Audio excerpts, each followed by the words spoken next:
Hot water is lighter than cold water. Requirements: 2 empty glass bottles, red or blue ink, cold and hot water, a piece of stiff paper or postcard. Method: pour the plain cold water in a bottle up to the brim.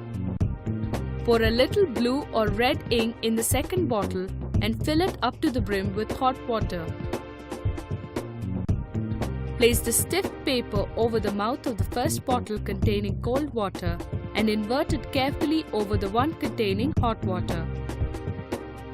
Carefully remove the stiff paper.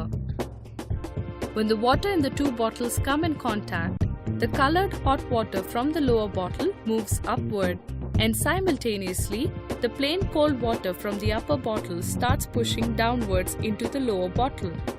This happens because hot water is lighter than cold water, and just like hot air, it rises.